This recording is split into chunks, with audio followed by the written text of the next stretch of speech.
Good afternoon. Today's video is another one in the Using Our Resources Well line of videos. I wanted to cover your dryer. How are you doing with your dryer? I know periodically I have to go through and clean mine out, and it is important, and I decided to put it as Using the Resources Well because if we do our dryer and maintenance it regularly, then our dryer will run more efficiently and it will save money. And it is that resource that we're using less power and all of that. And that's so important. It's also time efficient because your loads will dry quicker and you're spending less time in between your cycles and so forth. Now, this all presumes that you're using a dryer at all. Maybe you're hanging your laundry out either on a rack or on a traditional clothesline, whatever you got. I don't have a clothesline here, and because we rent, I can't put one up. However, sometimes I'll take my garment racks, lost the word for a minute, and I'll put those outside on my patio, and I'll just hang things on hangers on the garment rack, and they'll totally dry out there. It just depends on what's going on in the day. I do have to be kind of discreet and on the down low about it because you know how neighborhoods are sometimes about hanging clothes out. So I'm more inclined to do that with the dresses or pants and shirts rather than, you know, hanging the undies out. So a lot of times I'll still run that in the dryer, but it's up to you, whatever you want to do. But if you're running your dryer, like a lot of people do nowadays, if you're running it, you need to clean it out. This is something I try to do every 6 months. Sometimes more frequently, sometimes it ends up being a little bit less if I push that out, but most always I try at very least to get it done in the fall, and if I can the spring too. It's really important for fire safety reasons, and a lot of people don't realize. There was just a lady I was talking to this weekend when we were having our eye exams.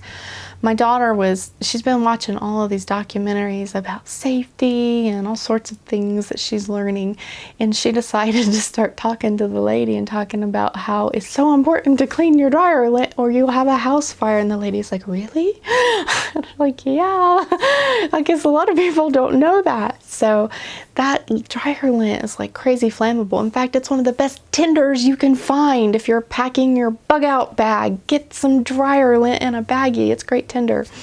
But seriously, clean that out every load. I know some people just so well they do it every 4 loads or 5 loads. You're killing and murdering your dryer's efficiency when you do that. So clean that out every time. It becomes a habit if you do it every time, and you almost never miss it if you're really diligent about that. I try really hard. My daughter, she's like really obsessed about that. If I have her help about the loads now, she yelled at her poor brother the other day. He was down there changing. No, don't forget, you'll burn the house down. She's really dramatic. Anyway, I couldn't help but giggle at it. But I'm glad that she sees it as important because it is. We've had family who's had dryer fires in the past, and it wasn't because they did anything negligent. Sometimes they just happen, and sometimes you can't help it. We are pretty militant about never leaving and having our dryer running if we're going somewhere. I try to be very careful. If something's got a heating element, I don't like to leave with it running. The crock pot is an exception, and once in a while I might leave the dishwasher running if I know it's close to ending. But the dryer, no way. I wouldn't leave my regular stove running either. But you've got to watch those dryers. And I think most people know to clean their lint screens.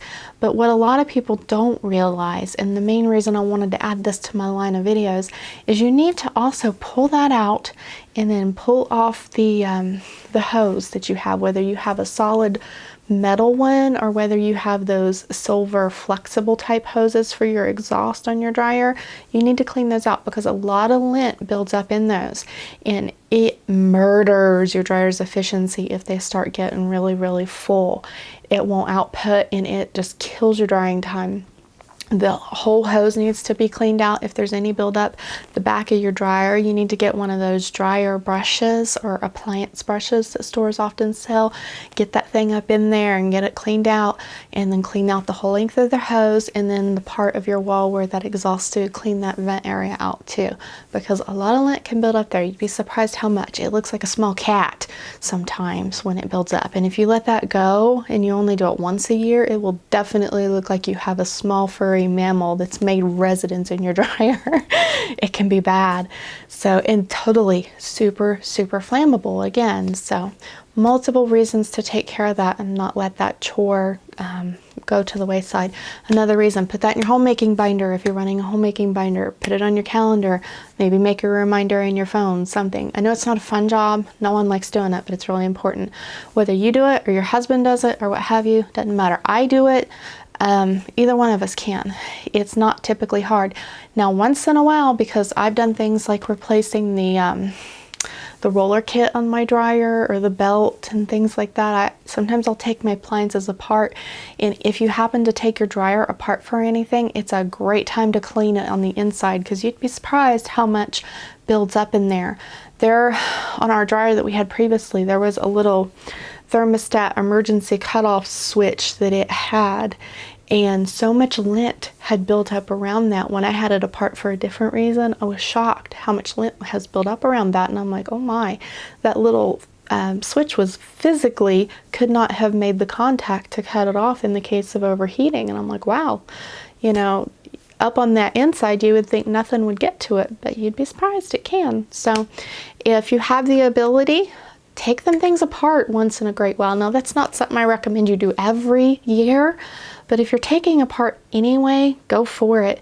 And if you haven't and it's like ran beautifully, maybe do a search on your internet, particularly on YouTube, see what your dryer's model is, and see if you can pull the front panel off or something like that to kind of get in there and clean some of the nooks and crannies you can't normally. That I would probably do every 2 or 3 years or so on a dryer. Of course, depends on your model and what you got, and if you happen to maybe have an appliance repair person, of course you could always have them do that as well. But usually they're really typically not that hard to take apart. If you just research your model, there's usually some little trick to it that you don't really see at a glance, but quite often you can take those appliances apart a lot easier than you realize. And if there's one that I think really should be disassembled once in a while, it's your dryer, just because it's just such a major fire hazard. So watch your dryer and clean it. Be diligent about those lint screens, and then at least a couple times a year, make sure you're checking that exhaust hose. Now, that said, if you have a gas dryer, it may be completely different. I have never in my life owned a gas dryer, so I have no idea how those are exhausting out your lint. I assume that they have an exhaust for the gas fume itself, but I don't know if that's separate from the lint. You'd have to look up and learn about that. I don't know anything about gas dryers. I'm only talking about electric here, but I do know that the lint, no matter what, is flammable. So whichever style you have, make it a point to research and learn about it and clean it well. And I think that's all I need for this particular one to go over. So I hope this video has helped you. Use your resources well. Have a blessed day.